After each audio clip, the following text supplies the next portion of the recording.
మొదటిది మొదటిది ఎస్, అది అంటే అది కూడా భాగమే. నేను అది మూడవదిగా చెప్దాం అనుకున్నా. మొదటిది లోకం, లేదా మీరు అపవాది అని అనుకోవచ్చు, సాతాను. రెండవది లోకం అనుకోండి. ఇక మూడవది ఓకే శరీరం అని కొద్దిమంది అంటున్నారు, పాపం అని మరి కొద్దిమంది అంటున్నారు. శరీరం అన్నప్పుడు ఈ దేహం అనుకుంటున్నారా?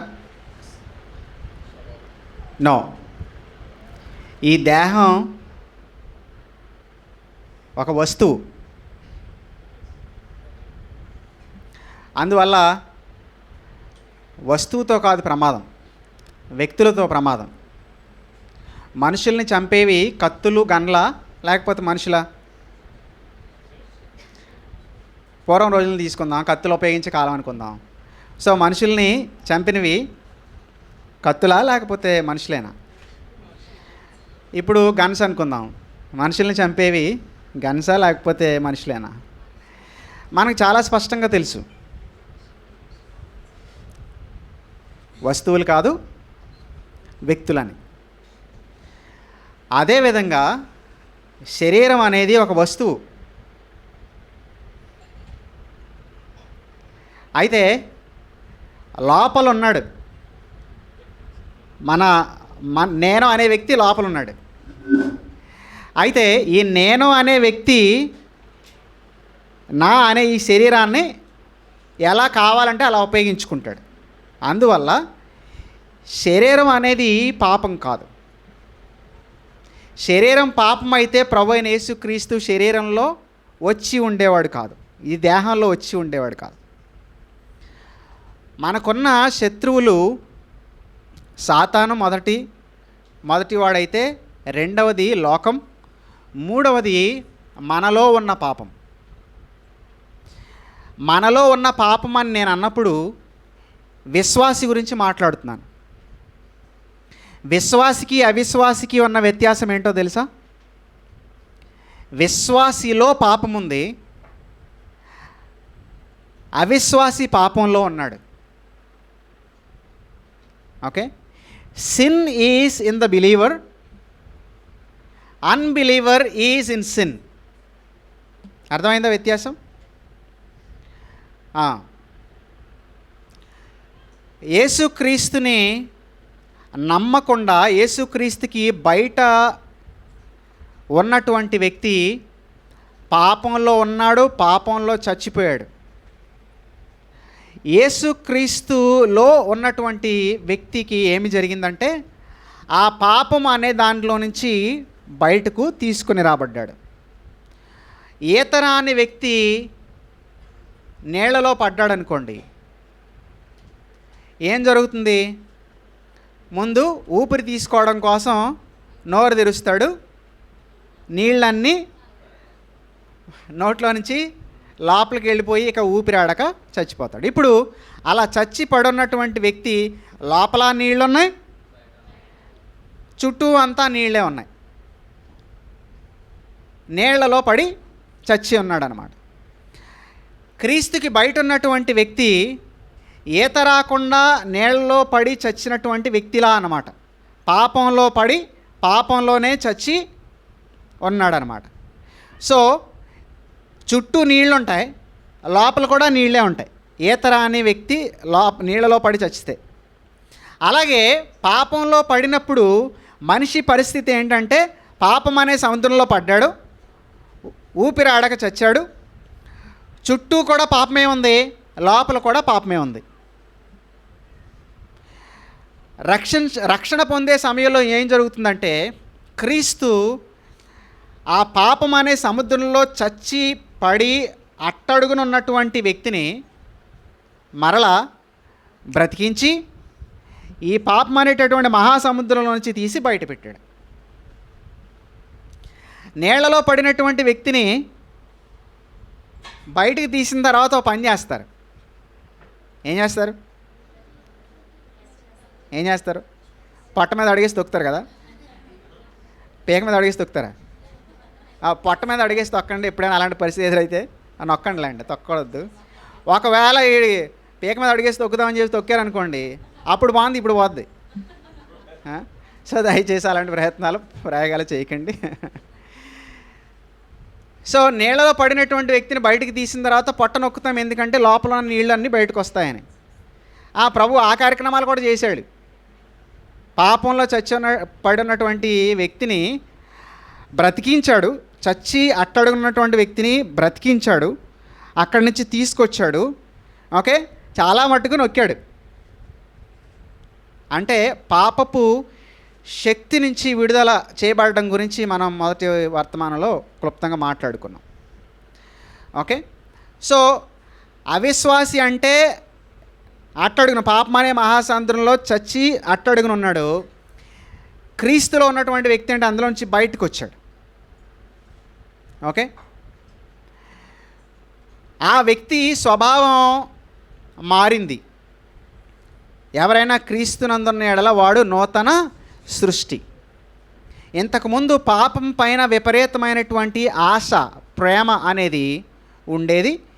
క్రీస్తులోకి వచ్చిన తర్వాత పాపం అంటే అసహ్యత, ద్వేషం అనేది పెరిగింది. అది జరిగినటువంటి వ్యత్యాసం. అయితే గమనించండి, లోపల ఇంకా పాపం ఉంది. విశ్వాసి రక్షించబడినప్పటికీ, విశ్వాసి నూతన సృష్టి అయినప్పటికీ కూడా విశ్వాసిలో ఇక పాపం అనేది ఉంది. అయితే ఆ పాపం అనేది తన యొక్క శక్తిని కోల్పోయింది. ఆ పాపం అనేది ఏం కోల్పోయింది? శక్తిని కోల్పోయింది. మీరంతా భోజనం చేసి శక్తిని పొందుకున్నారు. ఓకే, ఈ పొందుకున్న శక్తి ఏం చేస్తుందంటే మిమ్మల్ని నిద్రకి ప్రోత్సహిస్తుంది. శక్తి పొందుకొని నిద్రపోవడం అనేది సహజం. క్రీస్తులో ఉన్నటువంటి విశ్వాసికి ఏం జరుగుతుందంటే పాపాన్ని జయించేటటువంటి శక్తిని అతడు పొందుకుంటాడు. సరే, పరిశుద్ధత గురించి మనం మాట్లాడుకోవాలి కదా, పాపం గురించి మాట్లాడుతున్నారు ఏంటి అంటే, ఒక భక్తుడు ఏమన్నాడంటే, those who want to build high should begin లో అంటాడు. నువ్వు ఎత్తైన గోపురం కట్టాలనుకున్నావు, అప్పుడు పునాది లోతుగా తీయాలి. నీకున్న రోగానికి మంచి మందు వేద్దాం అనుకున్నావు, ముందు రోగాన్ని నువ్వు అధ్యయనం చేయాలి. పరిశుద్ధంగా నువ్వు ఉండాలనుకుంటే, పరిశుద్ధతలో నువ్వు ఎదగాలనుకుంటే, క్రీస్తు స్వరూపంలోనికి నువ్వు మార్చబడాలంటే నీకు ప్రధాన శత్రువు అయినటువంటి నీలోని పాపాన్ని నువ్వు కాస్త గ్రహించాలి, మెలకువగా ఉండాలి. యుద్ధంలో గెలవడానికి వెళ్ళేవాడికి కేవలం బలం ఉంటే సరిపోదు. యుద్ధానికి వెళ్ళేవాడికి శత్రువు యొక్క బలాబలాలు ఏంటో తెలిసి ఉండాలి. అర్థమవుతున్నాయి నా మాటలు? లేదు నాకు బలం ఉంది, నేను కత్తి తిప్పగలను, నేను గన్నం పేల్చగలను అని చెప్పేసి వెళ్ళిపోయావు అనుకో, అప్పుడు ఎక్కడ అడిగేస్తే ఏ మందు పాత్ర పేలుతుందో, ఎక్కడ చేయబడితే ఏ కత్తి వచ్చి గుచ్చుకుంటుందో, ఎక్కడ నిలబడితే ఏ రాచి నెత్తి మీద పడుతుందో ఇవన్నీ నీకు తెలియవు. అప్పుడు త్వరగా యుద్ధంలో ఓడిపోతాం. అందువల్ల యుద్ధంలో గెలవాలనుకున్నటువంటి సైనికుడికి, రాజుకి తన బలం ఏంటో తెలిసి ఉండడం మాత్రమే కాదు, శత్రువు యొక్క బలాబలాలు ఏంటో కూడా తెలిసి ఉండాలి. పాపంతో మనం పోరాటం చేస్తున్నాము. It's a battle, it's a continuous battle. ఇదొక యుద్ధం, ఇదొక నిరంతర యుద్ధం, ప్రాణం ఉన్నంత వరకు చేయాల్సిన యుద్ధం. కాబట్టి శత్రువు గురించి కాస్త తెలుసుకోవాలి. ప్రభువైన దేవుడు కూడా కయీనుతో మాట్లాడుతూ ఏమన్నాడంటే, నువ్వు ఎందుకు నువ్వు ముఖాన్ని చిన్నబుచ్చుకున్నావు? నువ్వు సత్క్రియ చేసిన ఎడల తల ఎత్తుకొనవా?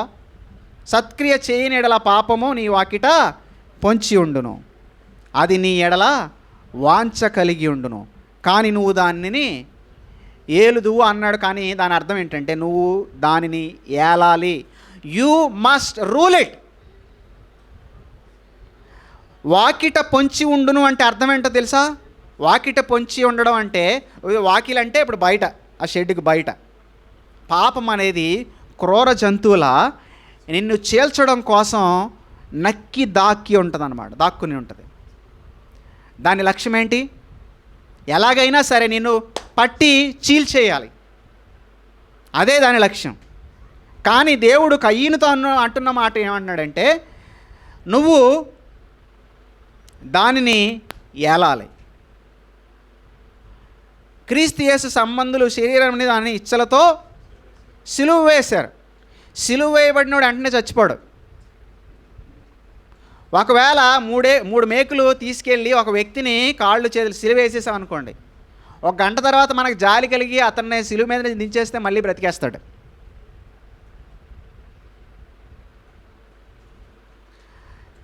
సిలువ వేయబడింది, నీలోని పాపం పూర్తిగా అంతర్ధానం అయిపోలేదు. ఒకవేళ గనక నువ్వు ఏమరపాటుగా ఉంటే నువ్వేం చేస్తున్నావు తెలుసా? మేకులు నెమ్మదిగా బయటికి తీస్తున్నావు. నిర్లక్ష్యంగా ఉంటే నువ్వేం చేస్తున్నావు తెలుసా? నెమ్మదిగా సిలువ మీద దించి జాగ్రత్తగా దానికి బిర్యానీ పెడుతున్నావు. అప్పుడు చచ్చిన కుక్కలా ఉన్నటువంటి ఆ పాపం కోదమ సింహంలా తయారై నిన్ను పట్టి చీల్చేస్తుంది.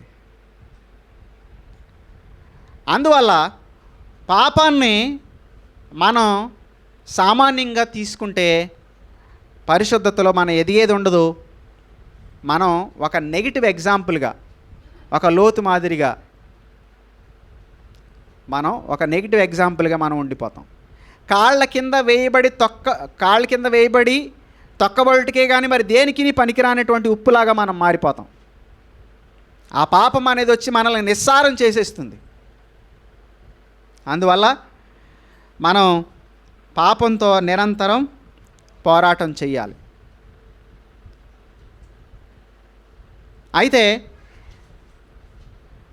ఎప్పుడు కూడా మనలోని ఉన్నటువంటి ఈ పాపం మనలోని ఆత్మతో నిరంతరం పోరాటం చేస్తుంది అని గలతీ పత్రికలో పౌలు గారు అన్నారు. అలాగే పేతురు గారు కూడా ఇదే పోరాటం గురించి మాట్లాడారు. సో ఈ పాపాన్ని మనం అధిగమించాలంటే, దీనిని జయించాలనంటే ప్రభు అయిన దేవుడు మనకిచ్చినటువంటి వనరుల్ని మనం చక్కగా సద్వినియోగం చేసుకోవాలి. ఆ ఉపకరణాలను కనుక మనం చక్కగా సద్వినియోగం చేసుకోకపోతే పాపంతో చేసే పోరాటంలో మనం తీవ్రంగా భంగపడి ఓడిపోతాం.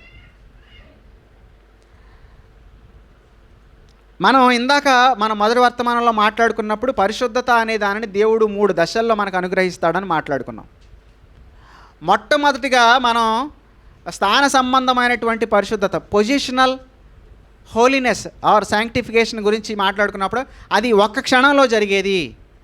మనం ప్రభు యేసునందు విశ్వాసం ఉంచినప్పుడు ఒక్క క్షణంలో జరిగేది అని మాట్లాడుకున్నాం. భవిష్యత్తులో ఇవ్వబోయేటటువంటి పరిశుద్ధత మనం మరణించినటువంటి మరుక్షణంలో జరిగేది అని మాట్లాడుకున్నాం. అయితే మనం ఇప్పుడు మధ్యస్థ దశలో ఉన్నటువంటి పరిశుద్ధత గురించి మాట్లాడుతున్నాం. దాన్నే ప్రాక్టికల్ హోలీనెస్, ఆచరణాత్మకమైనటువంటి పరిశుద్ధత లేదా ప్రోగ్రెసివ్ శాంక్టిఫికేషన్ అని కూడా అంటారు. ఓకే, దినదినము కూడా మనము పరిశుద్ధపరచబడుతూ ఉండాలి. దానికి మనం కొన్ని స్టెప్స్ని, అంటే చాలా కోణాల్లో దీన్ని మాట్లాడుకోవచ్చు. ఒకవేళ సమయం ఉంటే 5 విషయాలు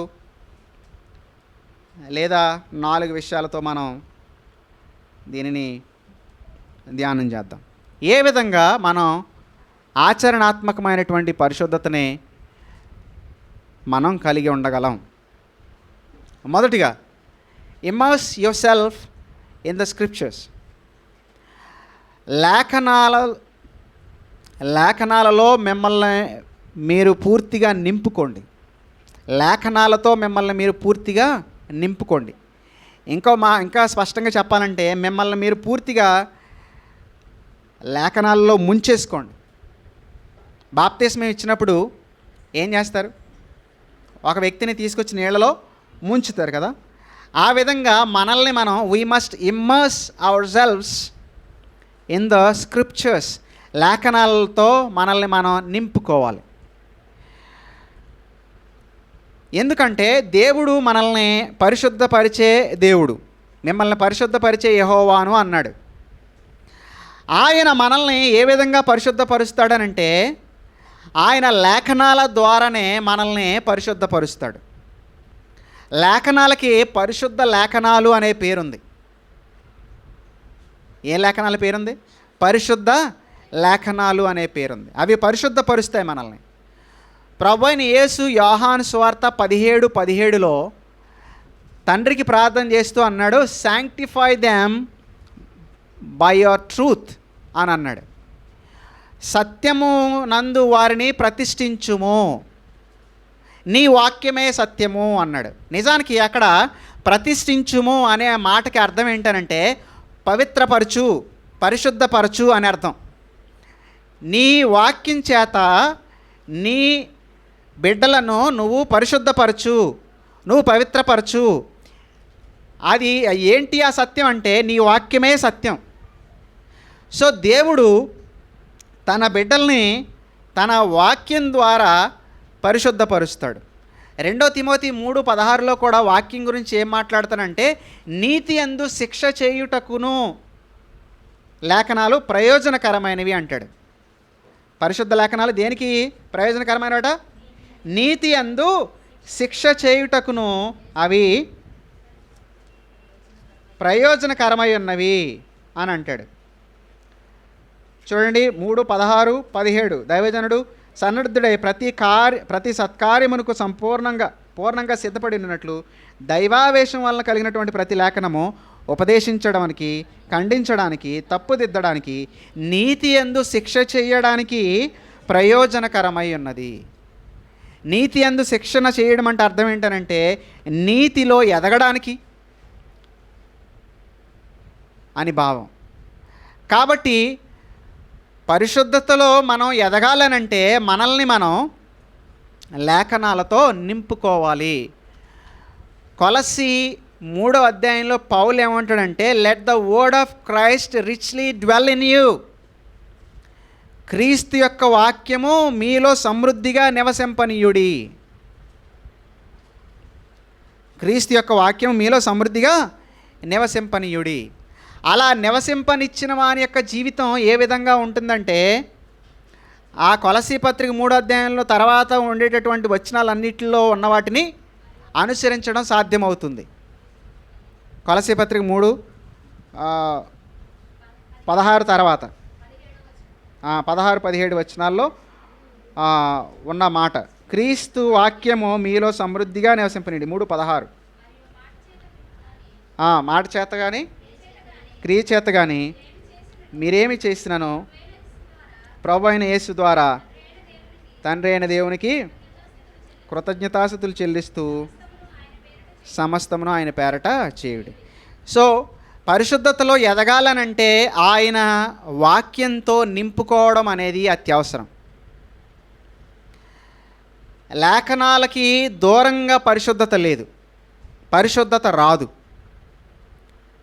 దేవుడు ఈ వాక్యం అనే దానిని ఒక ఉపకరణంగా దేవుడు వాడుకుంటున్నాడు. శిల్పి అన్నాడు, చేతులతో చెక్కుతాడా శిల్పాన్ని? ఒక బండని శిల్పంగా చెక్కాలంటే కేవలం తన చేతులను ఉపయోగించేసి చెక్కేస్తాడా?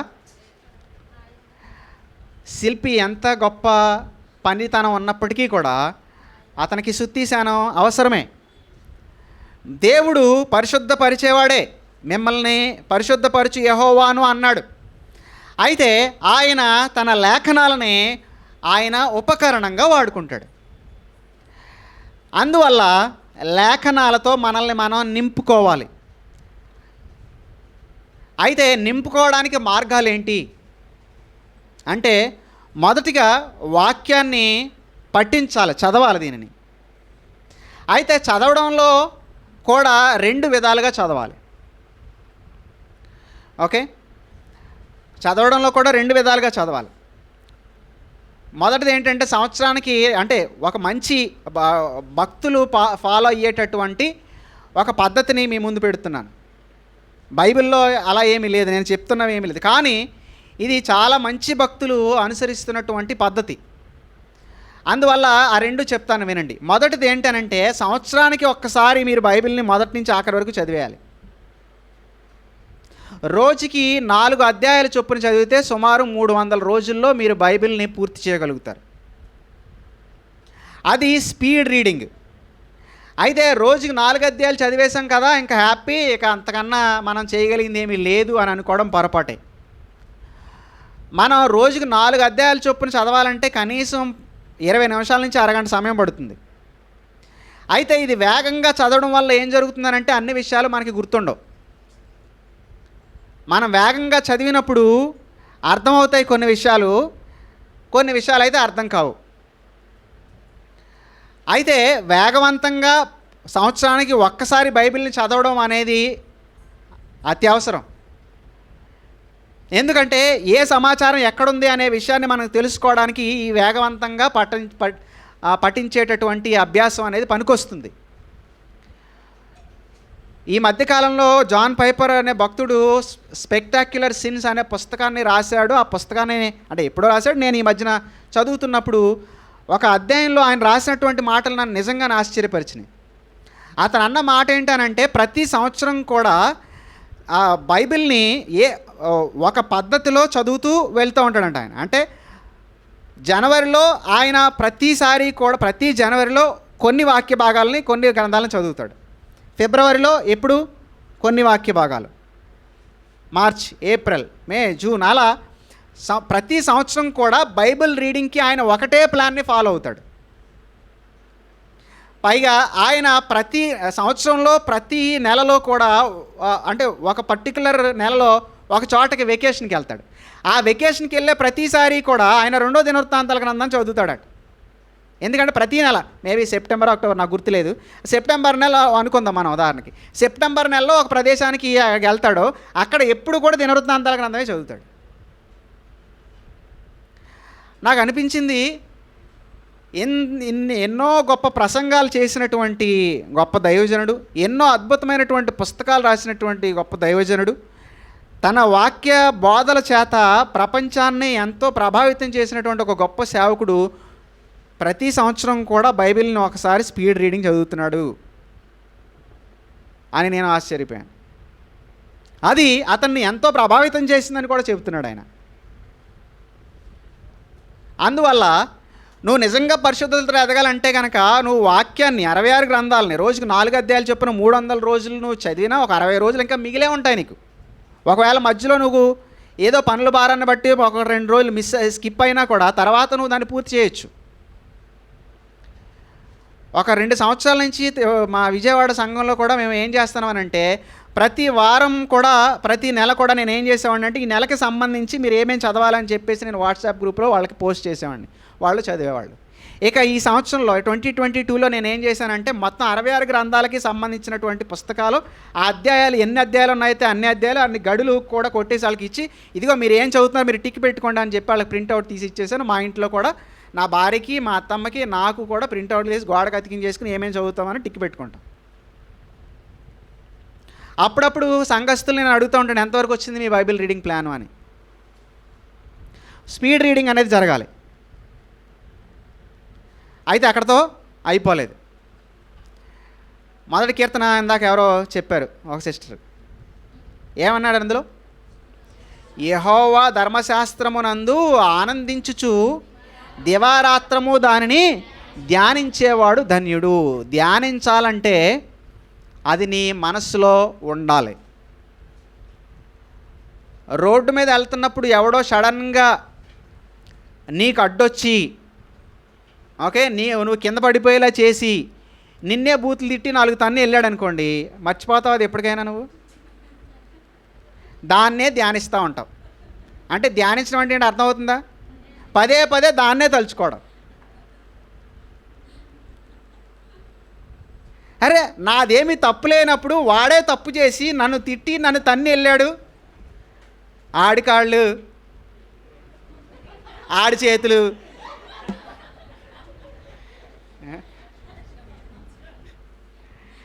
ఇలాంటివన్నీ మన సంస్కృతం అన్నీ కూడా చదువుకుంటాం. ధ్యానం అంటే అదే, ఎప్పటికీ కూడా మర్చిపోందాన్ని ధ్యానం అంటారు.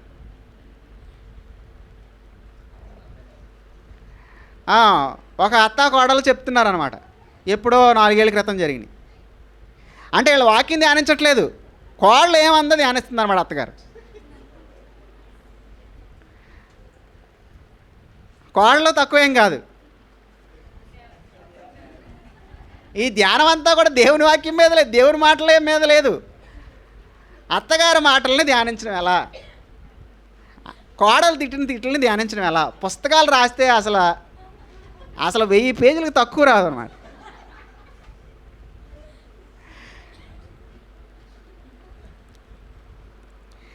దేవుని వాక్యాన్ని ధ్యానించాలి. అలా ధ్యానించేవాడు ధన్యుడు, వాడు ఆశీర్వదించబడినవాడు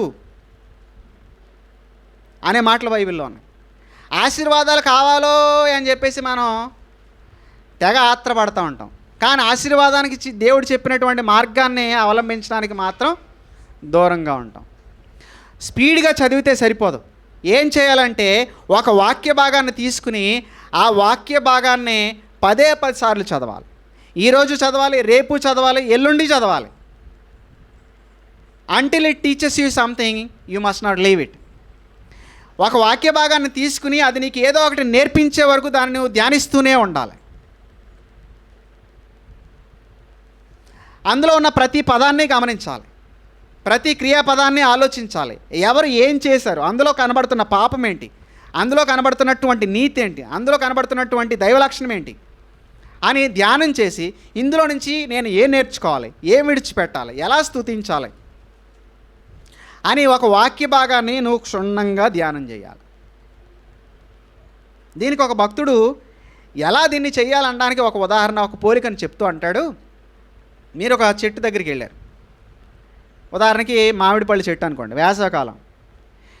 సో అక్కడ రాలిపోయినటువంటి పళ్ళని మీరు ముందు తీసుకుని బాస్కెట్లో బుట్టలో వేసేసుకున్నారు. తర్వాత మీకు అందినటువంటి కాయలన్నింటినీ కూడా చేత్తో తుంచేసుకున్నారు. ఓకే, తర్వాత మీరు చెట్టు దగ్గరికి వెళ్ళి మళ్ళీ దాన్ని బాగా గుంజారు. అంత పెద్ద చెట్టు అనుకోండి, చిన్న చెట్టు అని ఊహించండి.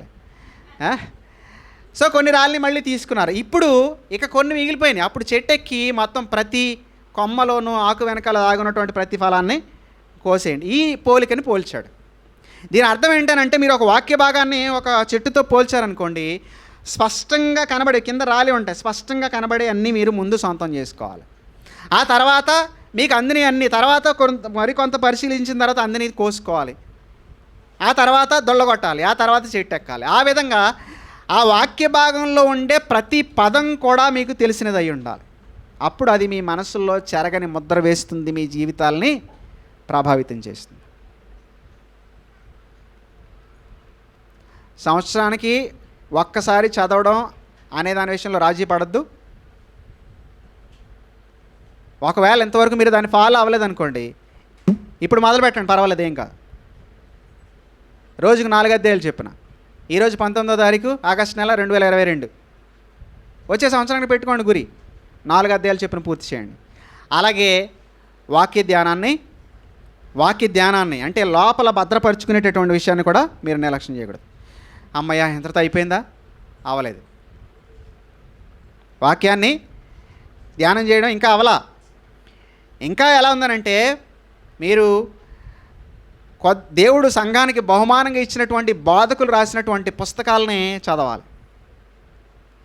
వాక్య విషయంలో స్పష్టత రావాలంటే ఇంకా సేవకులు బోధించేటటువంటి వాక్యాన్ని వీలైతే రాసుకుని, ఇప్పుడు రికార్డ్ అవుతున్నాయి కాబట్టి వాటిని మరొకసారి వినాలి. ఈ విధంగా చేస్తే వాక్యం అనేది మన లోపల ఉంటుంది. వాక్యం అనేది మన అడుగుల్ని సరిచేస్తుంది. దేవుడు తన వాక్యం ద్వారా మనల్ని పరిశుద్ధపరుస్తాడు. అయితే బైబిల్ తల కింద పెట్టుకుంటే పరిశుద్ధత రాదు. దెయ్యాలు కూడా పోవు. మీరు ఒకవేళ అలాగని పెట్టుకుంటున్నారేమో, చాలామందికి అలవాటు ఉంటుంది. దెయ్యాలు బాగా కల్లోకి వస్తాయి, పాస్టర్ గారు బైబిల్ తల కింద పెట్టుకోమంటారా? ఏమీ జరగదు. అవసరమైతే సాతానే వస్తాడు బైబిల్ పట్టుకుని మీ దగ్గరికి. పరిశుద్ధతలు ఎదగాలంటే మొదటిగా మనం దేవుని వాక్యంతో మనల్ని మనం నింపుకోవాలి. ఎందుకంటే మొదటగా దేవుడు మనల్ని తన వాక్యం ద్వారా పరిశుద్ధపరుస్తాడు. రెండో, దేవుడు ఎలా మనల్ని పరిశుద్ధపరుస్తాడంటే, రెండోది ఏం చేస్తాడంటే, దేవుడు తన సంఘం ద్వారా మనల్ని పరిశుద్ధపరుస్తాడు. కాబట్టి ఇందులో కూడా మన బాధ్యత ఉంది. మనం రెండో స్టెప్లో ఏమనుకున్నాం, సెకండ్ ఫేజ్ ఆఫ్ శాంక్టిఫికేషన్. దేవుడు చేస్తాడు, మనము చెయ్యాలి. మొదటిది మూడోది మాత్రం కంప్లీట్గా దేవుడే చేస్తాడు. రెండో స్టెప్ మనం దేవుడు కలిపి చేయాలంటున్నాం. దేవుడు తన వాక్యం ద్వారా మనల్ని పరిశుద్ధపరుస్తాడు. కాబట్టి ఆ వాక్యాన్ని మనం నింపుకోవడానికి మనం స్టెప్స్ చూసాం. ఇప్పుడు రెండవది దేవుడు ఎలా మనల్ని పరిశుద్ధపరుస్తాడంటే, దేవుడు తన సంఘం ద్వారా మనల్ని పరిశుద్ధపరుస్తాడు. కాబట్టి మన బాధ్యత ఉందా మన బాధ్యత? ఎస్, మన బాధ్యత ఉంది. అందుకనే కొత్త నిబంధనలో చాలాసార్లు వన్ అండ్ అదర్ అనేటటువంటి వర్సెస్ మనకు కనబడతాయి. అంటే ఒకరికొకరు అని మనకు కనబడే వచనాలన్నీ కూడా సంఘం అనేటటువంటి పరిధిలో మనం చేయాల్సినటువంటి ఆజ్ఞలు అన్నమాట. మనం అనుసరించాల్సినటువంటి, పాటించాల్సినటువంటి ఆజ్ఞలు. ఉదాహరణకి చూడండి, రామపత్రిక 12వ అధ్యాయం తిండి అంటే కొన్ని వచనాలు చూపిస్తాను, అన్నీ కాదు. రామపత్రిక 12వ అధ్యాయం 10వ వచనం చూడండి.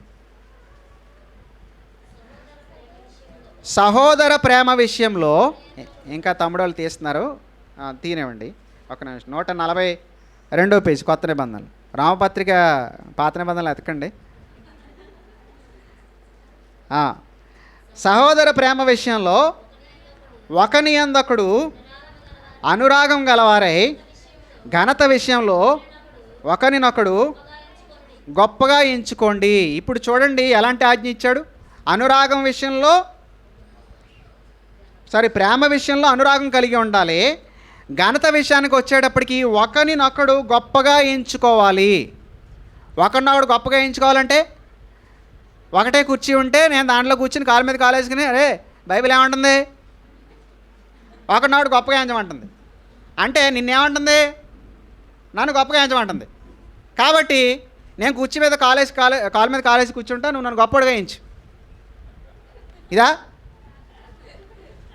ఇలాగే ఏదో ఫంక్షన్ జరుగుతుందంట, భోజన కార్యక్రమాలు జరుగుతున్నాయి, ఆఖరికి వచ్చేసింది, ఇద్దరు తినాల్సిన వాళ్ళు ఉన్నారు, చేప ముక్క ఒకటే ఉంది. చేప ముక్క ఒకటే ఉంటే ముందు వెళ్ళినాడు ఆ చేప ముక్క వేసేసుకుని తినేస్తున్నాడండి. పాప వెనకాలకి చేప ముక్క లేదు. వాళ్ళిద్దరూ మాట్లాడుకుంటున్నారండి. అదేంటారు చేప ముక్క అలా వేసుకుని తినేస్తున్నావు, అరే నువ్వైతే ఏం చేసావాడో చెప్పరా అన్నాడండి. చేప తింటూనే నువ్వైతే ఏం చేస్తావో చెప్పు అన్నాడండి. నువ్వైతే ఏం చేస్తావు, ఖచ్చితంగా నీకు వదిలేసాడు అంటాడు. సో నువ్వు చేసేదే కదా, నువ్వు ఆల్రెడీ చేసావని అనుకుంటున్నాను, అందుకని నేను తినేస్తున్నాను.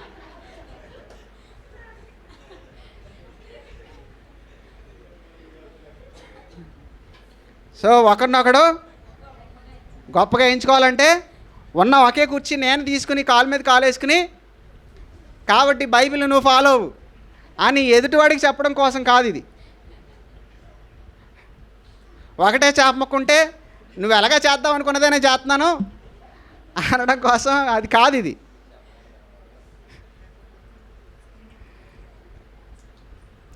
ఎదుటి వ్యక్తిని మనం, తోటి విశ్వాసిని గొప్పగా ఎంచడం అనేది మనకి బైబిల్ బోధిస్తుంది. మరొక వచనం చూడండి.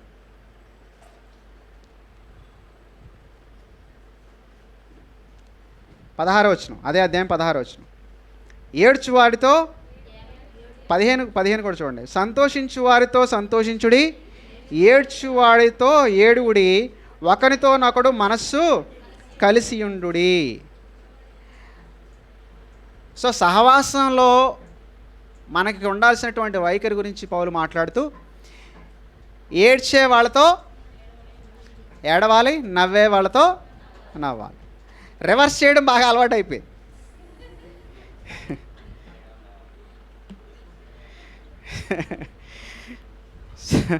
వాక్యం అయితే చాలా స్పష్టంగా చెబుతుంది. బాబు ఏడ్చే దగ్గరికి వెళ్ళి నవ్వకు. వాళ్ళు సంతోషంగా ఉంటే వెళ్ళి చెడగొట్టే మొత్తం వ్యవహారం అంతటి. ఇలాంటి ఆజ్ఞలు మనకి ఒకరినొకరు ప్రేమించుకొనుడి, ఒకరినొకరు క్షమించుకొనుడి. 14:19 చూడండి. కాబట్టి సమాధానమును పరస్పర క్షేమాభివృద్ధిని కలుగుచేయి వాటిని ఆసక్తితో అనుసరించము, ఇక్కడికి ఫుట్ నోట్స్లో వెంటాడదుము అని అంటూ ఉన్నాడు. సో పరస్పరం క్షేమాభివృద్ధి కలుగజేసే వాటిని వెంటాడాలని అంటాడు. అంటే ఒకరికొకరు క్షేమాభివృద్ధి, మేలు కలిగించే విషయాలనే చెయ్యాలి అంటా ఉన్నాడు. 15వ అధ్యాయం చూస్తే రామ 15:7 కాబట్టి క్రీస్తు మిమ్మును చేర్చుకొనిన ప్రకారము దేవునికి మహిమ కలుగునట్లు మీరును ఒకరినొకడు చేర్చుకొనుడి, ఒకరినొకరు అంగీకరించండి, అప్పుడు దేవునికి మహిమ కలుగుతుంది అంటున్నాడు.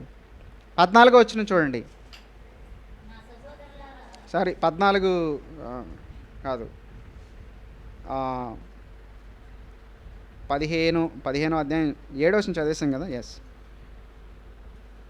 ఇది తెస్సలోనిక పత్రిక చూడండి. తెస్సలోనిక 4:18 మొదటి తెస్సలోనిక చదవండి అమ్మా. ఈ మాటల చేత ఒకరినొకడు ఆదరించుకొనడి. ఇంకా లిస్టు చాలా ఉన్నాయి, ఇంకా అన్ని వచనాలు చదివిస్తే మనకి సమయం సరిపోదు. ఇలా ఒకరినొకడు ఆదరించుకొనుడి, ఒకరినొకడు క్షమించుకొనుడి. గలతీ 6 ప్రకారం ఒకరి భారాలను ఒకరిని మోయండి.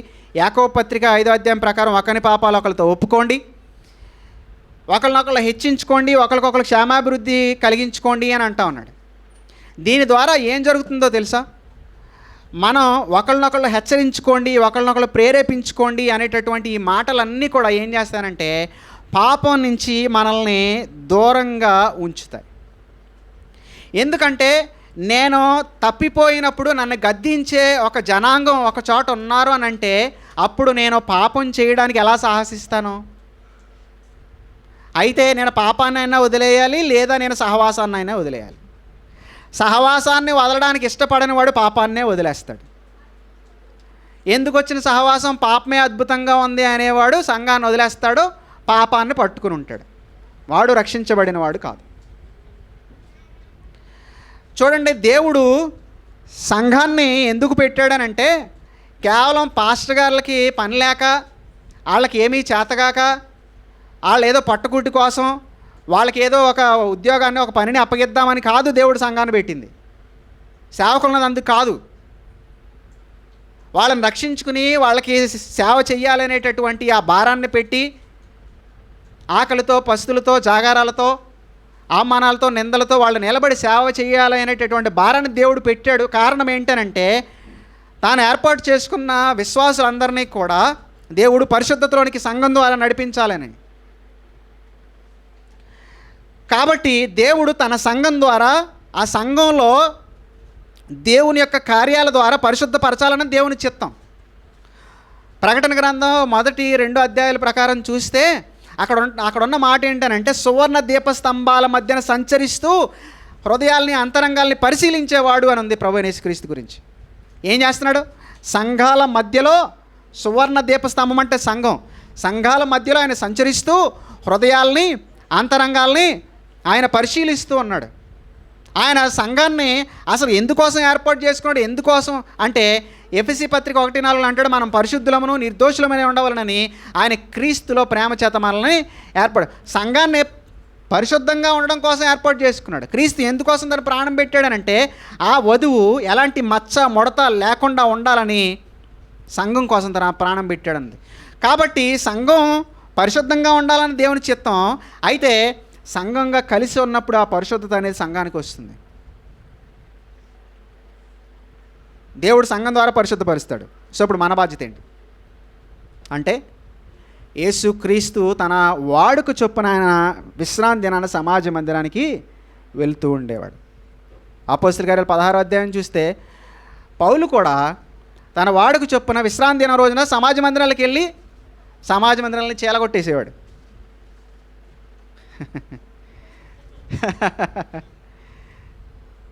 అబద్ధ బాధలు ఉన్న చోటకి వెళ్ళి చీలగొట్టేయాలి. సత్యం ఉన్న చోట చేర్చాలి. సత్యం ఉన్న చోట నుంచి చీచికెళ్ళిపోవడం సాతాను పని. అలాంటి పనులు చేయకూడదు. సో తన వాడుక చొప్పున సమాజ మందిరానికి వెళ్తూ ఉండేవాడు ఆరాధన కోసం. దేవుడు సంఘం ద్వారా పరిశుద్ధపరుస్తూ ఉంటే మన బాధ్యత ఏంటి?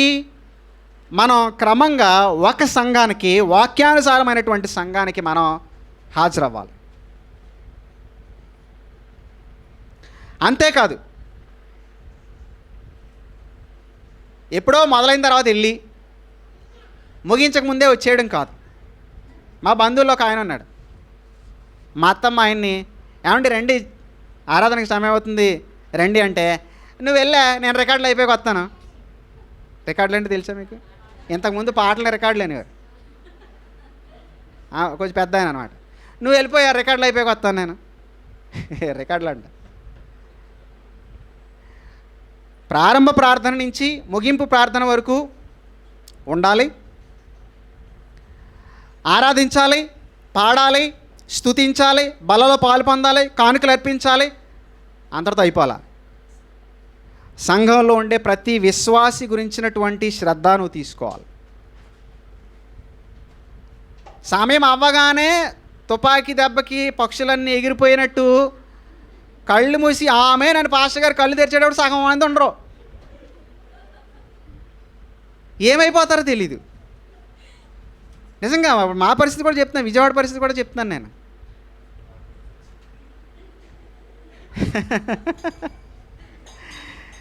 సో అది కాదు నిజానికి మన బాధ్యత.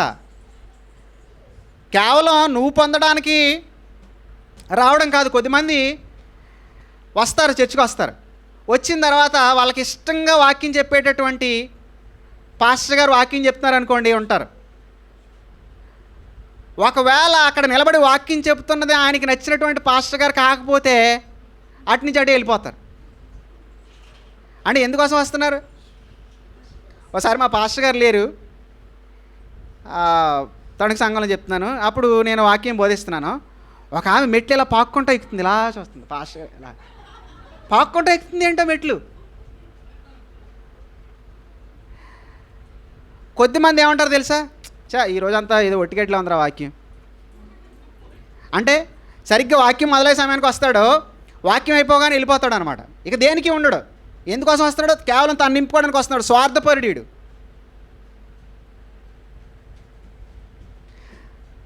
సంఘం ద్వారా దేవుడు పరిశుద్ధపరుస్తూ ఉంటే ప్రారంభ ప్రార్థన నుంచి ఉండాలి. అది నువ్వు దేవుడిని కనపరచడం. పాటలు నేర్చుకోవాలి, పాడాలి, ఆరాధించాలి, వాక్యం శ్రద్ధగా వినాలి. అంతా అయిపోయిన తర్వాత విశ్వాసుల యొక్క క్షేమ సమాచారాన్ని అడగాలి, వాళ్ళ గురించి ప్రార్థించాలి. నువ్వు ఎవరికో అనారోగ్యం వస్తే కేవలం పాస్టర్ గారే పట్టించుకోవాలి కదా. మరి ఒకరినొకరు ఆదరించుకోండి అనే మాట ఎవరికి సంబంధించింది? పాస్టర్ గారికి సంబంధించిందా? ఎవరో అవసరతల్లో ఉంటే కేవలం అది పాస్టర్ గారికి సంబంధించిన మాట. ఒకరినొకరు ప్రేమించండి అంటే ఎవరు చేయాలి?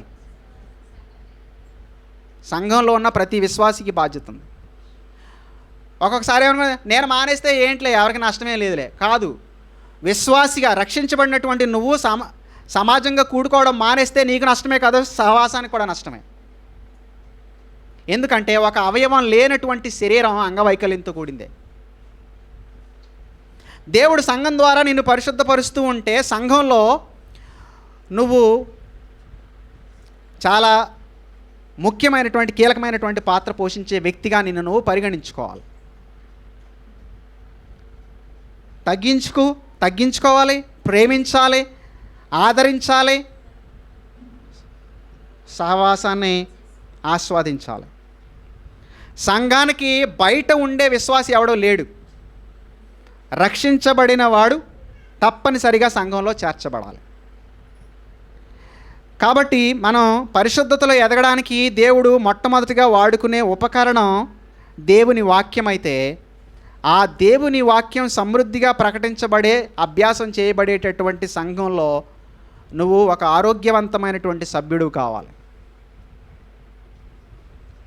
ఆదివారం 100 మంది ఉంటే ప్రార్థనా కూడికకి 10 మంది ఉంటారు. దశంభాగం అన్నమాట.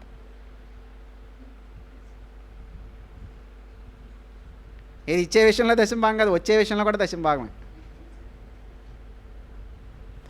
మరి ప్రార్థనల ద్వారా, విజ్ఞాపనల ద్వారా, స్థుతుల ద్వారా మనం సంఘానికి సేవ చేయాలి. పరిశుద్ధతలో ఎదగడం అనేది దానికి ప్రార్థన అవసరం. ఒకరికొకరు ప్రార్థన చేయమని ఉందా? ఒకరికొకరు విజ్ఞాపన చేయమని ఉందా? ప్రతి విషయంలో కూడా కృతజ్ఞతాస్తుతులు చెల్లించమని ఉందా? అవన్నీ ఎక్కడ చేస్తావు నువ్వు? ఒంటరిగానూ చేయాలి, సంఘంలో కూడా చేయాలి. ఓకే, ఇవి చేయకుండా ఇప్పుడు ఒక అబ్బాయి ఆరాధనకి అటెండ్ అయ్యి ఆ 3 నెలలకి, నెలకి, 2 నెలలకి ఒకసారి అటెండ్ అవుతాడు. ఎందుకంటే ఉద్యోగం డ్యూటీలు కుదరట్లేదు అనమాట, ఆ టైంకి వేస్తున్నారు. అందువల్ల నెలకోసారో 2 నెలలకోసారో వచ్చేస్తాడు. కానీ అబ్బాయి అలాంటి పాపులతోనే కలిసి ఉండడం, ఆడు చూసినట్టు నేను చూడడం, ఆడు చేసినట్టు నేను చేయను అనేటటువంటి ఒక స్వనీతిలో బ్రతుకుతున్నాడు. ఎంతో గొప్పగా తన భక్తి గురించి ప్రకటించుకునే వ్యక్తి ఏనాడు ఆరాధనకు సమయానికి రాడు. 7 గంటల కంటే 7:30 కల్లా వచ్చేస్తాడు. 6 కంటే 6:30 కల్లా వచ్చేస్తాడు. సంఘానికి నువ్వు హాజరు కాకుండా, సంఘంలో ఉండే కార్యక్రమాలకి హాజరు కాకుండా నేను నీతిగానే ఉంటున్నాను, నేను పరిశుద్ధంగానే ఉంటున్నాను అనుకోవడం అవివేకం. దేవుడు సంఘం ద్వారా నిన్ను పరిశుద్ధపరుస్తాడు. అయితే సంఘంలో ప్రతి విశ్వాసికి బాధ్యత ఉంది. ఆ పనులు నువ్వు చేస్తున్నప్పుడే నువ్వు పరిశుద్ధపరచబడుతూ ఉంటావు. ఎందుకంటే ఈ రెండవ దశలో, పరిశుద్ధత అనేటటువంటి రెండవ దశలో దేవుడు నువ్వు కలిసి నడవాలి, దేవుడు నేను కలిసి నడవాలి. ఇక మూడవది, దేవుడు శ్రమల ద్వారా పరిశుద్ధపరుస్తాడు. ఇది మూడవది. దేవుడు వాక్యం ద్వారా పరిశుద్ధపరుస్తాడు. రెండవది, దేవుడు సంఘం ద్వారా పరిశుద్ధపరుస్తాడు. దేవుడు శ్రమల ద్వారా పరిశుద్ధపరుస్తాడు. హెబ్రీలకు రాసిన పత్రిక 12వ అధ్యాయం.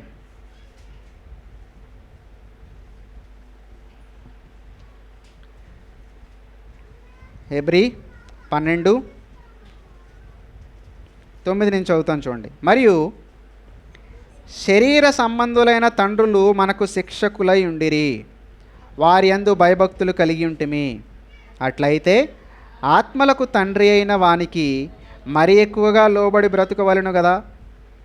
వారు కొన్ని దినముల మట్టుకు తమకిష్టము వచ్చినట్టు మనలను శిక్షించిరి, కానీ మనము తన పరిశుద్ధతలో పాలు పొందవలెనని మన మేలు కొరకే ఆయన శిక్షించుచున్నాడు.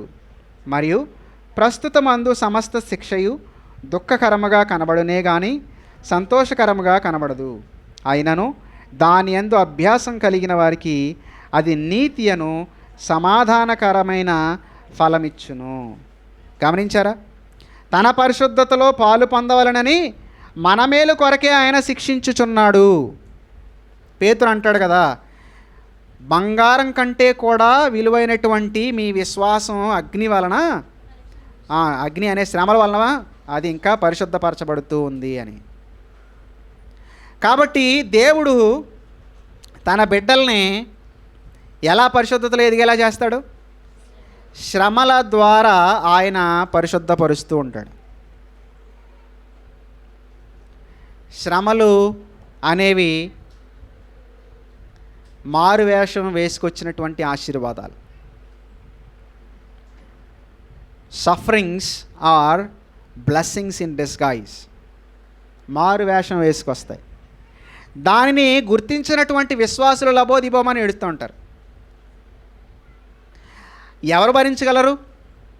అనారోగ్యం వచ్చింది, నొప్పిని భరించలేకపోతున్నాం, అడుగు తీసి అడుగు వేయలేకపోతున్నాం. మరి ఎవరు భరించగలం? ఎవరూ భరించలేం.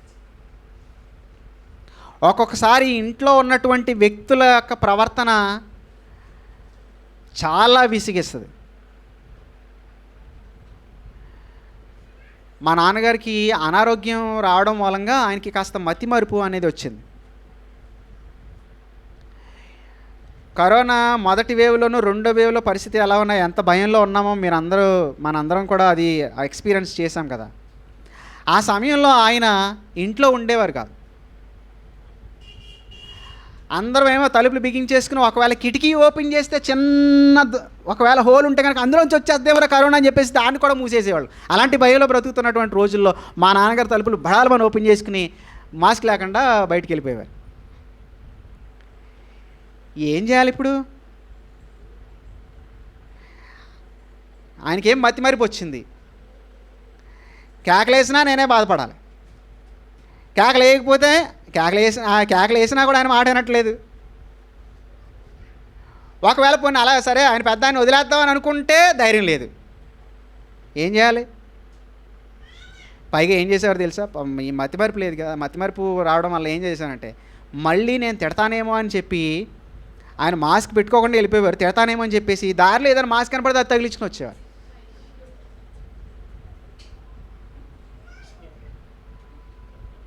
అదే కొడుకు అనుకోండి, నాకు పుట్టిన కొడుకు అనుకోండి, బెత్తం పట్టుకుని 4 తగిలించి ఆ సమయത്ത് కాళ్ళు చేతులు కట్టేసి లోపల పాడేసి ఉండేవాడిని. కానీ ఆయన నాకు జన్మనిచ్చిన తండ్రి, మనమేమో బోధించేవాళ్ళం. ఓర్చుకుందామంటే ఓకే ఓర్చుకోవచ్చు, కానీ కరోనా తీసుకొస్తే మింగలేని కక్కలేని పరిస్థితి అంటారు చూసారా. బయటికి అనడానికి లేదు, లోపల పెట్టుకోవడానికి లేదు. ఊరినే ఒక ఎగ్జాంపుల్ చెప్తున్నాను. కుటుంబంలో ఉన్నటువంటి పరిస్థితులు ఎలా ఉంటాయి, మనం పూర్తిగా తోలనాడలేం, విడిచిపెట్టేయలేం, అలాగని దగ్గర ఉంచుకోలేం, దగ్గర ఉంచుకుని భరించలేం, దూరం పెట్టి అవమానాలు భరించలేం. అనారోగ్యాలైనా అంతే, నిందలైనా అంతే. అయితే ఏం చేస్తున్నాడో తెలుసా? దేవుడు మనకి సహనాన్ని, ఓర్పుని మనకి నేర్పిస్తున్నాడు. దీర్ఘశాంతం అంటే ఏంటో నేర్పిస్తున్నాడు. అలాంటి పరిస్థితులు వచ్చినప్పుడు మోకరించి, అంటే నీ చేతుల్లో లేదు, మీ నాన్నగారిని కొట్టే అధికారం లేదు, తిట్టే అధికారం లేదు, అలాగని చెప్పి కట్టేసి లోపల పడేసేంత క్రూరత్వం కూడా ఉండకూడదు, నెట్టేసి తలుపులేసేంత నిర్దయ కూడా ఉండకూడదు. ఇలాంటి పరిస్థితుల్లో ఏం చేయాలంటే నువ్వు మోకరించి ప్రార్థించడం తప్ప నీకు వేరే మార్గం లేదు. దేవుని పైన ఆధారపడడం తప్ప నీకు వేరే మార్గం లేదు. దేవుడి పైన ఆధారపడితే అప్పుడు ఏం చేస్తాడంటే దేవుడు నీకు ఓపికిస్తాడు. పరిశుద్ధపరచడం అనేది ఎలాంటి శ్రమలను పెట్టి, మింగలేని కక్కలేనటువంటి పరిస్థితులను పెట్టి ఆయన మనల్ని ఒత్తిడికి గురి చేసి ఆయన పైన ఆధారపడేలాగా చేస్తాడనమాట. ఇంతకుముందు బంగారాన్ని శుభ్రం చేసేటటువంటి పద్ధతులు చాలా భిన్నంగా ఉండేవి. అంటే మనందరికీ తెలిసిన విషయం, బంగారం అనేది భూమిలో మట్టి రూపంలో దొరుకుతుంది. అందులో చాలా మలినాలు ఉంటాయి. బంగారం అయినా, వెండైనా, రాగైనా, ఇనుమైనా చాలా మలినాలు ఉంటాయి. ఆ మట్టిని తీసుకున్న తర్వాత దాన్ని రకరకాలైనటువంటి పద్ధతుల్లో దాన్ని శుభ్రం చేస్తూ ఉంటారు. ఇప్పుడు బంగారాన్ని పూర్వం రోజుల్లో శుభ్రం చేసేటటువంటి విధానం ఎలా ఉండేదనంటే, ఆ మట్టి అంతటిని తీసుకొచ్చి దాన్ని బాగా వేడి చేసేవారు. కొద్దిగా వేడి చేసిన తర్వాత అందులో ఉండేటటువంటి మలినాలన్నీ కూడా పైకి తేలుతూ ఉండే. అలా తేలుతూ ఉన్నప్పుడు ఒక కర్ర తీసి పైన ఉన్నటువంటి ఆ మలినాలన్నింటినీ కూడా కర్రతో తీసి పక్కన పెట్టేసేవారు. పక్కన పెట్టిన తర్వాత ఇప్పుడు దానికి మించి, దానికి రెట్టింపు ఉష్ణోగ్రతతో దాన్ని వేడి చేసేవారు. మరికొంత వేడి చేసినప్పుడు, అది మరింత వేడైనప్పుడు మరికొన్ని మలినాలు పైకి తేలితే మరలా కర్ర తీసుకుని మరలా ఆ మలినాలన్నింటినీ పక్కన తీసుకునేవారు. అక్కడతో అయిపోయేది కాదు, మరలా దాన్ని ఇంకా బాగా వేడి చేసేవారు. అంటే నువ్వు వేడి పెంచే కొలది ఏం జరుగుతుంది, ఇంకా ఇంప్యూరిటీస్, మలినాలు అనేవి ఇంకా ఇంకా పైకి తేలుతూ ఉండడం. దాన్ని ఆ శుద్ధి చేసేటటువంటి వ్యక్తి దాన్ని తీసి పక్కన పెట్టేసేయడం. అలా శుద్ధి చేయడానికి వేడి చేసి చేసి చేసి చేసి ఇక పూర్తిగా అందులో ఉన్నటువంటి మలినాలన్నీ అయిపోయిన తర్వాత ఏం జరిగేదో తెలుసా? అందులో ఉన్న మలినాలన్నీ పోతే ఎవరైతే శుద్ధి చేస్తున్నారో ఆ వ్యక్తి యొక్క రూపం అందులో కనబడేది. శుద్ధి అయినటువంటి బంగారం శుద్ధి చేసినటువంటి యొక్క వ్యక్తి రూపాన్ని తిరిగి అతనికి చూపించేది అద్దంలా. ఇప్పుడు దేవుడు ఏం చేస్తున్నాడు? బంగారం కంటే కూడా అమూల్యమైనటువంటి నీ విశ్వాసాన్ని ఆయన ఇంకా పరిశుద్ధపరుస్తున్నాడు అనమాట. ఇంకా దాని పరిపూర్ణత వైపు తీసుకెళ్తున్నాడు. సో ఏం చేస్తున్నాడు? ఆయన ఇంకా సెగబెడుతున్నాడు అనమాట. కొద్దిగా వేడి చేసిన తర్వాత నీలో ఉన్నటువంటి పాపం అంతా కూడా కొద్దిగా వచ్చేస్తుంది, ఆయన తీసి పక్కన పెడుతున్నాడు. అయితే మనం ఏమనుకుంటున్నామంటే, ఇలాంటి ఒత్తిడిని భరించిన తర్వాత దేవా ఇది తీసే, ఈ శ్రమనే తీసే అంటున్నాం. కానీ దేవుడు ఏం చేస్తున్నాడంటే ఆ శ్రమ తీయకుండా దానికి రెట్టింపు శ్రమనిస్తున్నాడు. క్రైస్తవ జీవితంలో నువ్వు అనుకుంటున్నావే ఉండగా ఉండగా శ్రమలు తగ్గిపోతాయని. ఏం జరుగుతుందో తెలుసా? ఉండగా క్రైస్తవ జీవితంలో ఇంకా శ్రమలు పెరుగుతాయి. ఓకే, సో ఇంకా వేడి చేస్తాడు. వేడి చేసిన తర్వాత మరికొన్ని మలినాలు తొలగిపోతాయి, మరలా వేడి చేస్తాడు. అంటే నువ్వు ప్రతి దశలోనూ కూడా నువ్వు ఒత్తిడికి గురైనప్పుడు, శ్రమకి గురైనప్పుడు నీలోని కొంత పాపం బయటికి వెళ్ళిపోతుంది. ఇప్పుడు నేను జ్ఞానయుక్తంగా చేయాల్సిన ప్రార్థన ఏంటో తెలుసా? దేవా, నేను నెక్స్ట్ దశకు రెడీగా ఉన్నాను.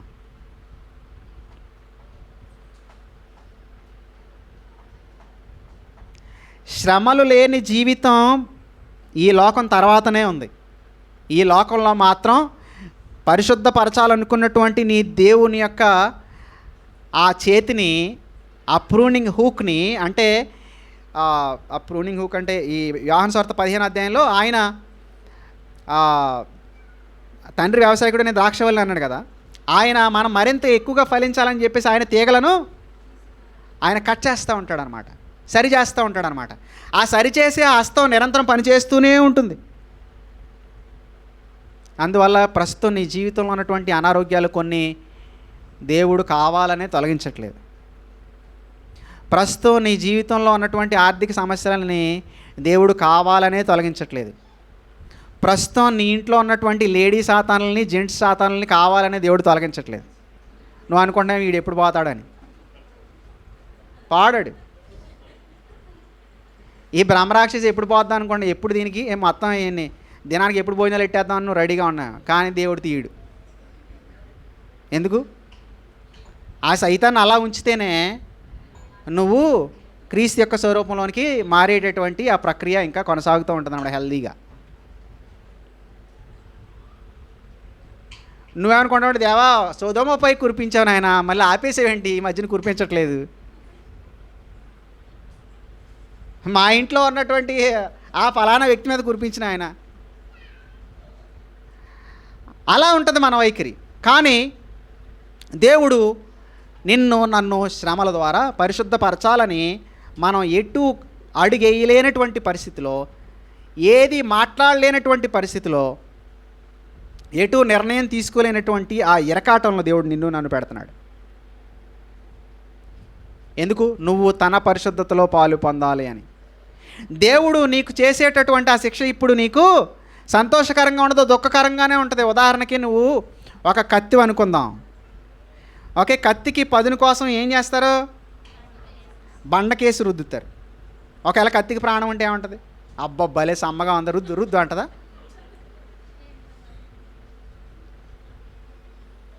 కానీ బండకేసి రుద్దకపోతే అది మొద్దుబారిపోతుంది. బండకేసి రుద్దుతున్నప్పుడు లేదా దాన్ని అగ్ని కాల్చి దాని మీద సమ్మెట దెబ్బలు కొడుతున్నప్పుడే దానికి పదును వస్తుంది. మొద్దుబారిపోవాలనంటే శ్రమల్లో నీకు నచ్చినట్టు ప్రవర్తించు. కానీ పదునుగా ఉండి యజమానికి చేతిలో వాడబడాలని అంటే కనుక ఆ శ్రమలకి ఓపిక ఇవ్వు నాయనా అని అంటే అప్పుడు దేవుడు ఏం చేస్తాడంటే తన కుమారుని చూపిస్తాడు నీకు. తన కుమారుణ్ణి చూపిస్తే ఆయన నడిచినటువంటి అడుగుజాడలు నీ ముందు చాలా స్పష్టంగా కనబడతాయి. తన కుమారుడికి ఒకలాగా నీకొకలాగా ట్రీట్మెంట్ లేదు. తన కుమారుడు కూడా అలా వేడి పెంచుతూనే పోయాడు. ఆయన పుట్టుకతోనే ఆయన మెడపైన కత్తులు వేలాడిని. 12 ఏళ్ల వయసులో ఆయన వదిలేసి వెళ్ళిపోయి తిరిగి వచ్చిన తర్వాత 3 రోజుల తర్వాత మరి అంటది, ఎందుకు నాయన మమ్మల్ని ఎంత అన్యాయం చేసేసావు అంటది. వదిలేసి వెళ్ళిపోయింది ఎవరు? ఆ 3 రోజులు ఏం తిన్నాడు ఆయన? ఎక్కడ పడుకున్నాడో? అదేమీ లేదు. బుద్ధి లేదా, జ్ఞానం లేదా, మమ్మల్ని ఎందుకు ఇలా చేసావు? 12 ఏళ్ళ పిల్లోడు నా అడిగేది నువ్వు? ఆయనకి పసితనం నుంచి ఉన్నాయి ఆ శ్రమలు. కాబట్టి దేవా, ఈ శ్రమ నుంచి నేను నడుచుకోవాలో నాకు నేర్పించానంటే దేవుడు తన కుమారుడైన యేసుని చూపిస్తాడు. ఆయన్ని చూస్తూ ఉంటే నీకు ఒక ప్రోత్సాహం వస్తుంది. ఆయన్ని చూస్తూ ఉంటే నీకు ఒక ప్రేరణ కలుగుద్ది. ఆయన చూస్తూ ఉంటే నీకు బలం వస్తుంది. కాబట్టి పరిశుద్ధపరచబడేటటువంటి ఆ ప్రక్రియలో 3వ స్టెప్ దేవుడు ఏంటంటే శ్రమలని దేవుడు మన జీవితంలో పెడతాడు. అయితే ఇప్పుడు మన బాధ్యత ఏంటి? దేవుడు అది చేస్తున్నాడు, ఇప్పుడు మనం ఏం చేయాలి? యాకోబు పత్రికలో మన బాధ్యత గురించి మాట్లాడుతూ మొదటి అధ్యాయంలో ఇలా అంటున్నాడు. యాకోబు పత్రిక 1వ అధ్యాయం 2, 3, 4 వచనాలు. నా సహోదరులారా, మీ విశ్వాసమునకు కలుగు పరీక్ష ఓర్పును పుట్టించునని ఎరిగి మీరు నానా విధములైన శోధనల్లో పడినప్పుడు అది మహదానందమని ఎంచుకొనుడి. చదవండి. మీరు సంపూర్ణులను అనునాంగులను ఏ విషయంలోనైనను కొదువ లేని వారినై ఉండునట్లు ఓర్పు తన క్రియను కొనసాగింపనీయుడి. చూడండి, పరిపూర్ణత సంపూర్ణత రావాలనంటే కనుక ఏం జరుగుద్ది? శ్రమలు రావాలి. శోధనల్లో పడినప్పుడు ఆ పరీక్ష నీకు ఓర్పును పుట్టిస్తుంది. అది నిన్ను సంపూర్ణురాలుగా చేస్తుంది. కాబట్టి నువ్వు ఏడుస్తూ కూర్చో అన్నాడా?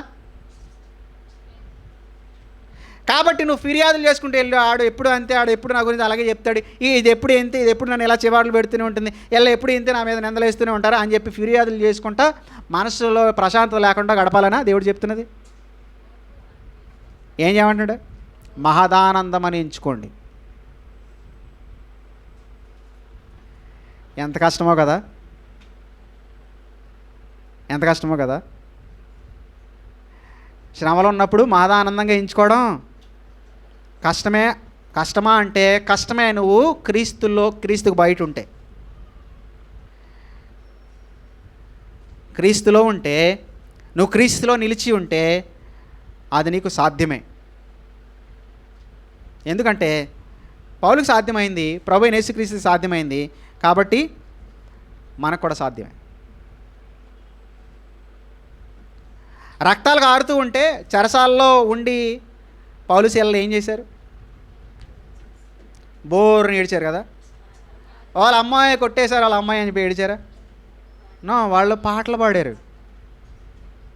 చెరసాల్లో ఉన్నాడు పౌలు ఫిలిప్పీ పత్రిక రాసినప్పటికీ. కానీ ఫిలిప్పీ పత్రిక అంతల్లో కూడా మనకి ఏం కనపడతాయి తెలుసా? ప్రభువునందు ఆనందించండి, ప్రభువునందు ఆనందించండి, నేను ఆనందిస్తాను, మీరు ఆనందించండి. అరెస్ట్ చేయబడి జైల్లో ఉన్నటువంటి వ్యక్తి ఆనందంగా ఉన్నాడంట, ఇప్పుడు బయట ఉన్న వాళ్ళని ఆనందంగా ఉండమని అంటున్నాడు. ఆయన చెరసాల్లో ఉండి ఆనందంగా ఉన్నాడు, వీళ్ళు బయట ఉండి ఏడుస్తున్నారు. ఎందుకు? కారణం ఏంటి? క్రీస్తులో అతను నిల్చున్నాడు. వీళ్ళు ఏంటనంటే బయట ఉన్నా కూడా క్రీస్తుతో ఉండడానికి వీళ్ళకి ఇబ్బంది. సో సమయం అవుతుంది కాబట్టి ఇక నేను చెప్పాల్సి ఉన్నప్పటికీ కూడా సమయభావాన్ని బట్టి నేను ముగిస్తున్నాను.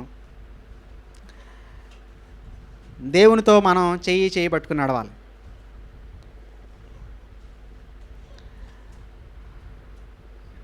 ఒక పోరాటం, యవనస్తులకి ఉన్నటువంటి పోరాటాలు, వివాహితులకి ఉన్నటువంటి పోరాటాలు భిన్నంగా ఉంటాయి. ఒకళ్ళపైన శరీరం దాడి చేస్తుంది, శరీరంలో వచ్చేటటువంటి మార్పులు దాడి చేస్తూ ఉంటాయి. ఈ కామపు కోరికల్ని అదుపు చేసుకోవడం అనేది చాలా కష్టంగా ఉంటుంది. నన్ను ఒకళ్ళు గుర్తించాలి, నన్ను ఒకళ్ళు ప్రేమించాలి అనేటటువంటి ఆలోచన చాలా తీవ్రంగా ఉంటాయి. నేను సంపాదించుకోవాలి, ఇంకా పిల్లల కోసం దాచుకోవాలి అనేటటువంటి కోరికలు చాలా తీవ్రంగా ఉంటాయి.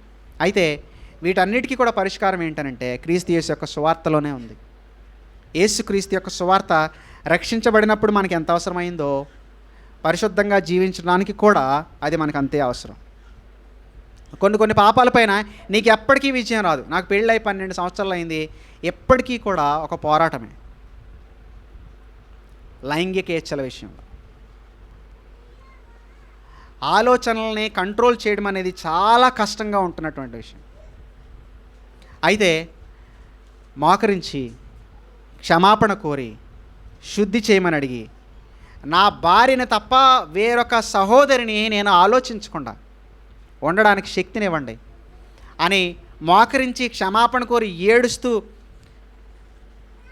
శక్తినిమ్మని ఆ సువార్తని పదే పదే జ్ఞాపకం చేసుకుంటే తప్ప ఆలోచనలు కంట్రోల్ అవ్వట్లేదు.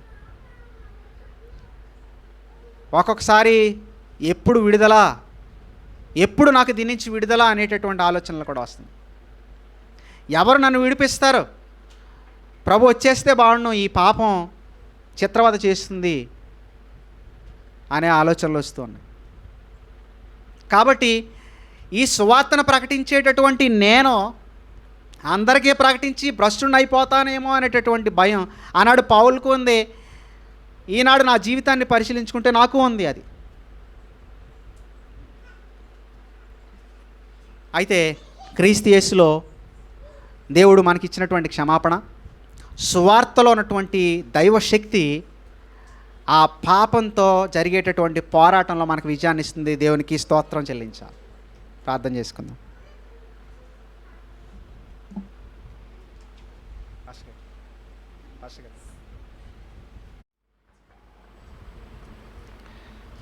దేవుడు తప్పకుండా తన వాక్యం ద్వారా మనల్ని పరిశుద్ధపరిచేవాడు. వాక్యానికి దూరం అయితే దేవుడు మనతో మాట్లాడే విధానానికి లేదు. చాలామంది కల్లో నాకు ఎలా కనపడింది, కల్లో నాకు ఇలా మాట్లాడే దేవుడు, అది కరెక్ట్ కాదు. పేతురు ప్రభు యొక్క దర్శనాన్ని రూపాంతర కొండ మీద చూచి ఆయన అంటాడు,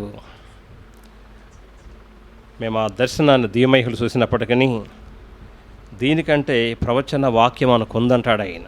దర్శనం కంటే కూడా వాక్యం చాలా ప్రాముఖ్యమైందని మనం చూస్తాం వాక్యంలో. కాబట్టి ఇది మనం అర్థం చేసుకోవాలి. తర్వాత సంఘము సహవాసం ద్వారా, సంఘ సహవాసానికి వేరుగా ఉండేవాడు ప్రభుకు వేరుగా ఉన్నట్లే, ప్రభుకుతో సంబంధం ఉన్నట్లు కాదు. సంఘము ఆయన శరీరం అయితే యేసు ప్రభు శిరసై ఉన్నాడు. శిరస్సు శరీరం ఎలా వేరు కాదో అలాగే సంఘం ప్రభు ఒకటైనా అర్థం చేసుకోవాలి. ప్రభువులో ఉన్నవాళ్లే సంఘంతో ఉంటారు, సంఘంలో ఉండేవాళ్లే ప్రభుతో ఉన్నట్లు అని అర్థం చేసుకోవాలి. సంఘం ద్వారా పరిశుద్ధపరుస్తాడు. సంఘం వల్లను ప్రోత్సహిస్తుంది. సంఘంలో ఒకరినొకరు మనం హెచ్చరించుకుంటాం. మన బుద్ధి చెప్పేవాళ్ళు సంఘంలోనే ఉంటారు, మనకంటే పెద్దలు, అనుభవం ఉన్నవాళ్ళు. వాళ్ళు మన గద్దిస్తున్నప్పుడు, బుద్ధి చెబుతున్నప్పుడు మనం కోపాడకూడదు, మనం ఫీల్ అవ్వకూడదు. వారు గద్దించుట, వారు మనల్ని హెచ్చరించుట, బుద్ధి చెప్పటం. పెద్దోళ్ళు కొన్నిసార్లు మనం కొట్టినా పర్వాలేదు, మనం చాలాసార్లు అనుకుంటాం శ్రమలు గూర్చి. మనం ఎవరు ఇష్టపడింది ఏంటంటే శ్రమలే. అంటే చాలామంది గుంపులకు బయలు దేనికోసమంటే ఏ శ్రమ లేకుండా ఉండాలని, ఏ బాధ లేకుండా ఉండాలని చాలామంది స్వస్థతలని, ఆశీర్వాదాలని చెప్పి చాలా గుంపులకు వెళ్ళిపోతున్నారు చాలాసార్లు. తన కుమారుడైన యేసు క్రీస్తును నల్లగొట్టం నాకు ఇష్టమైంది అంటాడు. చూడండి, నశించిపోవు సువర్ణము అగ్ని పరీక్షను సిద్ధపరచబడుతున్నది కదా, దానికంటే అమూల్యమైన మీ విశ్వాసము ఈ శోధనల చేత పరీక్ష నిలిచినదై అంతకంత శుద్ధిపరచబడుద్దని చెప్పనేది వాక్యంలో ఉన్న సత్యం. అది ప్రార్థన చేస్తున్న ప్రభువా, మీరే మీ వాక్యం ద్వారా నన్నుతో మాట్లాడండి. వాక్యం పట్ల నాకు శ్రద్ధ కలిగించండి. నువ్వు వాక్యమైన దేవుడవు, ఆ వాక్యమే శరీరధారి అయింది అని మనం చూస్తాం. వాక్యమే యేసు ప్రభు, వాక్యమే దేవుడు, వాక్యం పరిశుద్ధాత్ముడు. ఆ వాక్యాన్ని ప్రభువా, నీ వాక్యాన్ని ప్రేమించలాగున, నీ వాక్యాన్ని ధ్యానించలాగున, వాక్యం పట్ల ఒక ఇంట్రెస్ట్ కలుగులాగానా అని మనం ప్రార్థన చేసుకోవాలి. ప్రార్థన చేసుకుందాం. వేరు విధంగా దేవుడు మాట్లాడేవాడు కాదు, వాక్యం ద్వారా స్పష్టంగా మాట్లాడేవాడు.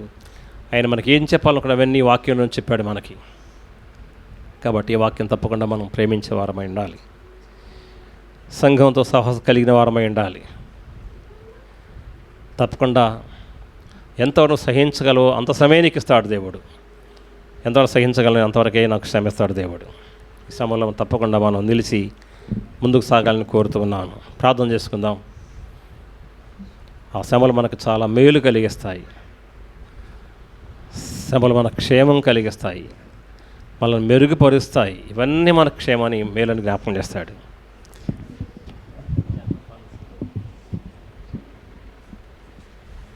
ప్రార్థన చేసుకుందాం. మా ప్రేమగల తండ్రి, మీకు వందనాలు చెల్లిస్తున్నాం. మమ్మలను ప్రేమించి ఇచ్చిన సమయం కొరకు నాయన స్తోత్రాలు. మా పట్ల చూపిన ప్రేమ కొరకు వందనాలు. దేవా, నీవే పరిశుద్ధపరిచేవాడవు. నైనా నువ్వు పరిశుద్ధులైన ప్రకారం మేము కూడా పరిశుద్ధులుగా ఉండాలని నువ్వు కోరుతున్నావు తండ్రి. మీకు వందనాలు. దేవా, పరిశుద్ధత లేకుండా ఎవడు కూడా ప్రభువుని చూడని చెప్పిన మాటలు జ్ఞాపకిస్తున్నాం తండ్రి. పరలోకమంతా పరిశుద్ధమైందే, మీ వాక్యం పరిశుద్ధమైంది, నువ్వు పరిశుద్ధుడవు. దేవానైనా లోకంలో మేము కూడా మరి పరిశుద్ధులుగా జీవించడం కోరుతున్నావు. మమ్మల్ని మీ రక్తంతో పరిశుద్ధపరిచినావు, మీ వాక్యంతో పరిశుద్ధపరిచేవాడు తండ్రి. దేవా, మేము కూడా మా తండ్రి మా లోపాలు దేవా సరి చేసుకుంటూ దిద్దుకుంటూ పరిశుద్ధపరుచుకుంటూ మీతో కలిసి సాగేవారిగా చేయండి. వాక్యం నుంచి మీ దాసుని ఇంకా బలపరిచి మీ కొరకు వాడుకొనండి. తన కుటుంబాన్ని మీరు దీవించండి. అనేక స్థలాలతో మీకు స్వాటం వేడుకున్నైనా మీ వాక్యాన్ని ఫలింప చేయండి. మా హృదయాల్లో మీరే మీ వాక్యాన్ని ఫలింప వేడుకుంటూ ప్రతి బిడ్డను మీరు దీవించండి. దేవానైనా తొట్టెలకుండా మీరు కాపాడి భద్రపరచండి, మీ రక్తంతో ప్రోక్షించండి. బిడ్డల ప్రభు మీ మార్గంలో తండ్రి నిలబెట్టండి. ప్రతి శోధనలో జయమును గ్రహించండి. దేవా, శోధించబడుతున్న కొలది మా తండ్రి నైనా ప్రభువానైనా మీ స్వారీపులు మాతోడిని సహాయపడి వేడుకుంటున్నాం. సమస్తంతా మీకు చెల్లిస్తూ ఇచ్చించు వేడుకున్నాం తండ్రి. మాకు ఇచ్చిన కుటుంబ బిడ్డలు, సంఘము, విశ్వాసులను, పరిచర్యను, సంఘాలను ప్రతి కుటుంబం చిలుగా అప్పగించుకుంటూ చిన్న బిడ్డలను దర్శించి మీరు దీవించండి. బలప స్థిరపరచ మా తండ్రి. ముందున్న పరిచయకు మన సిద్ధం చేయం ప్రార్థన చేస్తూ సమస్తం మీకు చెల్లిస్తూ మీ వాక్యం మీ దాసుని ఇంకా బలపరిచి మీకు వాడుకోమని, ఘనత ప్రభువులు మీరే పొందమని, ఏర్పాట్లు చేసిన సహాయం చెల్లించుకుంటూ ప్రతి బిడ్డ చిలుగా అప్పగించుకుంటూ మాయం పొందమని యేసు ప్రభువు వారి పరిశుద్ధ నామములో ప్రార్థిస్తున్నాం తండ్రి. ఆమేన్. తిమోతి తెచ్చుకునే విషయాలు ఏమన్నా జ్ఞాపకం చేస్తాడు.